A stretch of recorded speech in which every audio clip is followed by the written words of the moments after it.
Thank you very much. Thank you.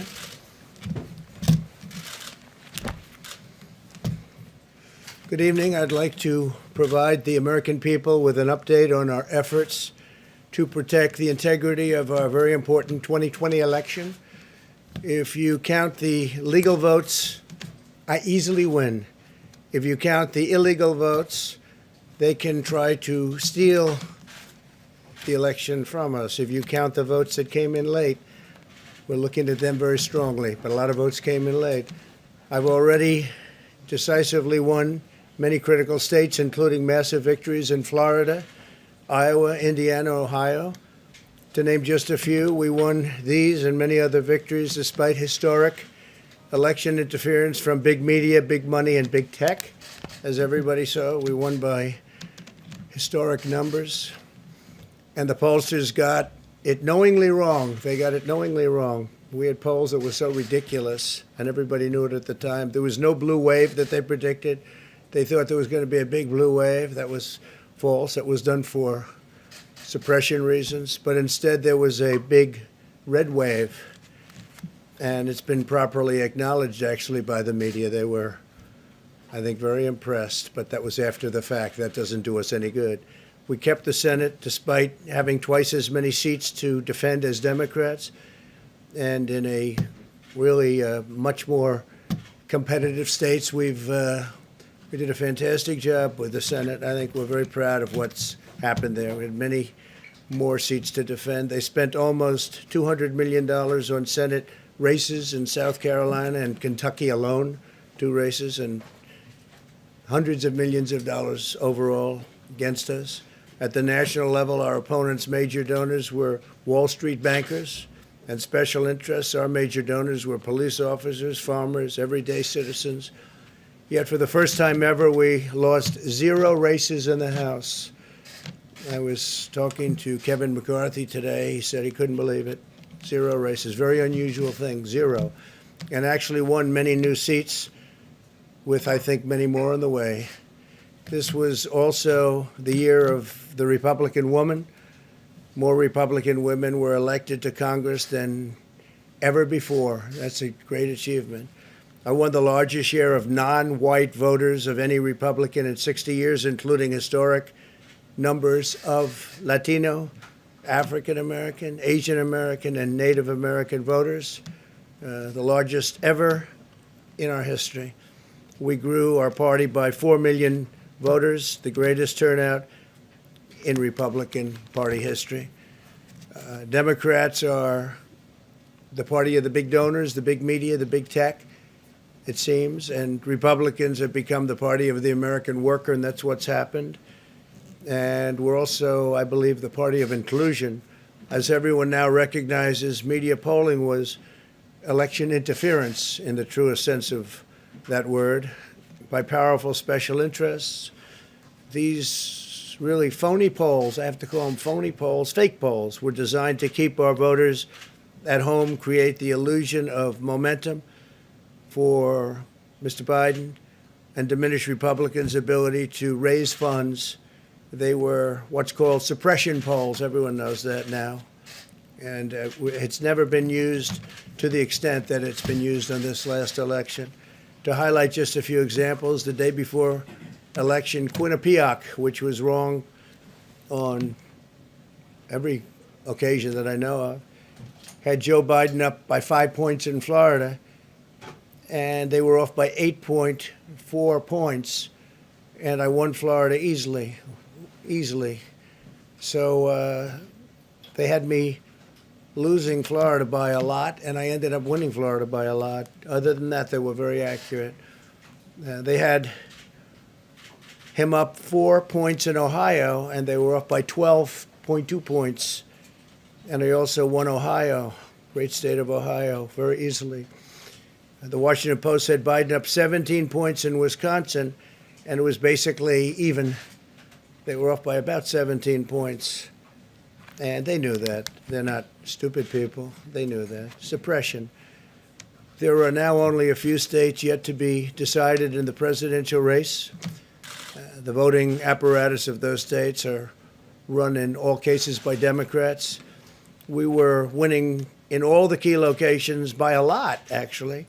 And then our numbers started miraculously getting whittled away in secret, and they wouldn't allow legally permissible observers. We went to court in a couple of instances, and we were able to get the observers put in. And when the observers got there, they wanted them 60, 70 feet away, 80 feet, 100 feet away, or outside the building to observe people inside the building. And we won a case, a big case, and we have others happening. There are lots of litigation, even beyond our litigation. There's tremendous amount of litigation generally because of how unfair this process was. And I predicted that. I've been talking about mail-in voting for a long time. It's really destroyed our system. It's a corrupt system, and it makes people corrupt even if they aren't by nature. But they become corrupt. It's too easy. They want to find out how many the votes they need, and then they seem to be able to find them. They wait, and then they find them. And you see that on election night. We were ahead in vote in North Carolina by a lot, tremendous number of votes. And we're still ahead by a lot, but not as many, because they're finding ballots all of a sudden. Oh, we have some mail-in ballots. It's amazing how those mail-in ballots are so one-sided, too. I know that it's supposed to be to the advantage of the Democrats, but in all cases, they're so one-sided. We were up by nearly 700,000 votes in Pennsylvania. I won Pennsylvania by a lot, and that gets whittled down to, I think they said now we're up by 90,000 votes, and they'll keep coming and coming and coming. They find them all over, and they don't want us to have any observers, although we won a court case. The judge said you have to have observers. Likewise in Georgia, and they're appealing. Actually, they're appealing. We won a case that we want people to watch, and we want observers, and they're actually appealing, which is sort of interesting. I wonder why they'd appeal, that all we want to do is have people watch as they do the vote tabulations. Likewise in Georgia, I won by a lot, with a lead of over getting close to 300,000 votes on election night in Georgia. And by the way, got whittled down, and now it's getting to be to a point where I'll go from winning by a lot to perhaps being even down a little bit. In Georgia, a pipe burst in a faraway location, totally unrelated to the location of what was happening, and they stopped counting for 4 hours, and a lot of things happened. The election apparatus in Georgia is run by Democrats. We also had margins of 300,000. In Michigan, we're way up in Michigan, won the state. And in Wisconsin, we did likewise fantastically well. And that got whittled down. In every case, they got whittled down. Today, we're on track to win Arizona. We only need to carry, I guess, 55% of the remaining vote, 55% margins, and that's a margin that we've significantly exceeded, so we'll see what happens with that, but we're on track to do okay in Arizona. Our goal is to defend the integrity of the election. We'll not allow the corruption to steal such an important election, or any election for that matter, and we can't allow anybody to silence our voters and manufacture results. I've been doing a lot of public things for a long time. I've never had anything that's been as inspirational, by people calling, talking, sending things to us. I've never seen such love and such affection and such spirit as I've seen for this. People know what's happening, and they see what's happening, and it's before their eyes. And there are many instances which will be reported very shortly. There's tremendous litigation going on, and this is a case where they're trying to steal an election. They're trying to rig an election, and we can't let that happen. Detroit and Philadelphia, known as two of the most corrupt political places anywhere in our country, easily cannot be responsible for engineering the outcome of a presidential race, a very important presidential race. In Pennsylvania, Democrats have gone to the state Supreme Court to try and ban our election observers, and very strongly. Now, we won the case, but they're going forward. They don't want anybody in there. They don't want anybody watching them as they count the ballots. And I can't imagine why. There's absolutely no legitimate reason why they would not want to have people watching this process, because if it's straight, they should be proud of it. Instead, they're trying, obviously, to commit fraud. There's no question about that. In Philadelphia, observers have been kept far away, very far away, so far that people are using binoculars to try and see, and there's been tremendous problems caused. They put paper on all of the windows so you can't see in, and the people that are banned are very unhappy and become somewhat violent. The 11th Circuit ruled that in Georgia the votes have been in by Election Day, that they should be in by Election Day, and they weren't. Votes are coming in after Election Day. And they had a ruling already that you have to have the votes in by Election Day. To the best of my knowledge, votes should be in by Election Day. And they didn't do that. Democrat officials never believed they could win this election, honestly. I really believe that. That's why they did the mail-in ballots, where there's tremendous corruption and fraud going on. That's why they mailed out tens of millions of unsolicited ballots without any verification measures whatsoever. And I've told everybody that these things would happen because I've seen it happen. I watched a lot of different elections before they decided to go with this big, massive election with tens of millions of ballots going out to everybody, in many cases totally unsolicited. This was unprecedented in American history. This was by design, despite years of claiming to care about the election security. They refused to include any requirement to verify signatures, identities, or even determine whether they're eligible or ineligible to vote. People are walking in there. They have no idea. They're just taking numbers. They're writing down things, the workers, and doing a lot of bad things. And we have a lot of information coming and litigation that you'll see that will shake even you people up. And you've seen it all. The officials overseeing the counting in Pennsylvania and other key states are all part of a corrupt Democrat machine that you've written about, and for a long time you've been writing about the corrupt Democrat machine. I went to school there, and I know a lot about it. It hasn't changed. It's a long time ago, and hasn't changed. It's gotten worse. In Pennsylvania, partisan Democrats have allowed ballots in the state to be received 3 days after the election, and we think much more than that. And they're counting those without even postmarks or any identification whatsoever. So you don't have postmarks, you don't have identification. There have been a number of disturbing irregularities across the nation. Our campaign has been denied access to observe any counting in Detroit. Detroit is another place, and I wouldn't say it has the best reputation for election integrity. Poll workers in Michigan were duplicating ballots.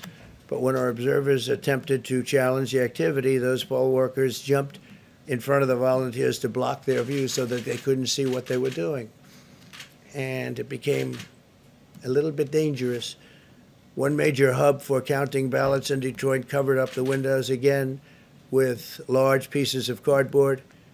And so they wanted to protect and block the counting area. They didn't want anybody seeing the counting, even though these were observers who were legal observers that were supposed to be there.